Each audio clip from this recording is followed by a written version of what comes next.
Welcome to Tamil சமையல். வாங்க நம்ம இன்றைக்கி என்ன ரெசிபி பண்ண போகிறோம்னா காலிஃப்ளவர் பக்கோடா. வாங்க நம்ம எப்படி செய்ய போகிறோங்கிறத பார்க்கலாம். இப்போ ஒரு பாத்திரத்தில் தண்ணி வச்சுக்கலாம். ஒரு அரை குண்டா அளவுக்கு தண்ணி வச்சு அது கொஞ்சம் ஹீட் ஆகணுங்க. அந்த காலிஃப்ளவரை ஒரு 5 நிமிஷம் அந்த வெந்நீரில் போட்டு கொதிக்க விடணும். ஏன்னா அதில் இருக்கிற பூச்சி புழுவெல்லாம் அதில் இருந்தால் செத்துருங்க.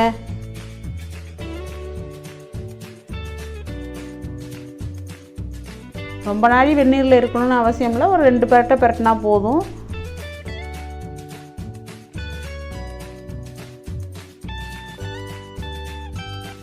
தண்ணி நல்லா கொதிச்சுக்கிட்டு இருக்கு. இப்போ பூவை ஒரு 2 தடவை கிண்டி விட்டு வடிகட்டிடலாங்க.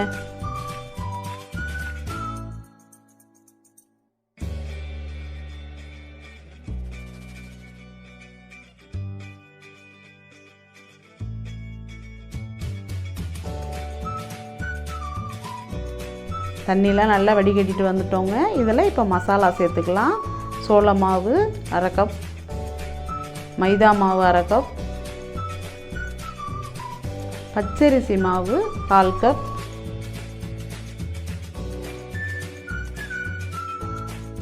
காஷ்மீர் சில்லி பவுட்ரு ஒரு 3 ஸ்பூன், மிளகுத்தூள் 1 ஸ்பூன், கரம் மசாலா 2 ஸ்பூன்.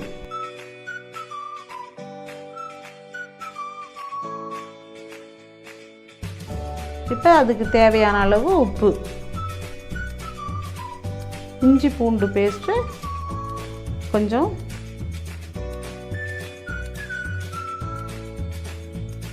இப்போ இது நல்லா ஒரு பெரட்டி நல்லா கிளறணுங்க. நல்லா பச்சரிசி மாவு ஏன் சேர்த்துருக்கோம்னா நல்லா சாஃப்டாக முறன்னு நல்லா இருக்கும்.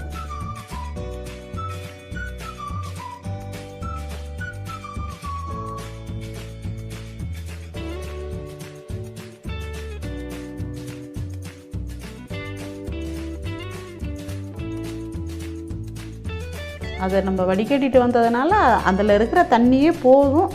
தண்ணி பத்தலைன்னா நீங்கள் கொஞ்சமாக தெளித்து கூட கிண்டி வச்சுக்கலாங்க. இப்போ நல்லா அமுக்கியாச்சு, நல்லா கலந்தாச்சு. இது ஒரு 20 நிமிஷம் ஊற வச்சு இதை பாருங்க எடுத்துகிட்டு வந்துட்டோம். இப்போ ஒரு வாணலில் அடுப்பை வச்சாச்சு, அடுப்பு பற்ற வச்சிட்டோம்.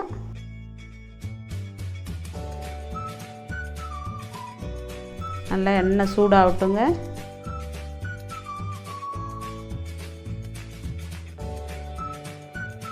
இப்போ ஸ்பூனால் ஒன்றா எடுத்து போடணும். அப்போ ஒன்றோட ஒன்று ஒட்டாமல் நல்லா இருக்கும். பாருங்கள், அப்படியே கையால் அள்ளி போட்டால் அது அப்படியே ஒன்றோட ஒன்று ஒட்டிக்கும். இந்த மாதிரி ஒரு ஸ்பூன் வச்சு தனித்தனியாக போட்டால் பகோடா நல்லா இருக்கும். சாப்பிடவும் தனித்தனியாக பிரித்து பார்க்கவும் நல்லா கலர்ஃபுல்லாக அழகாக இருக்கும்.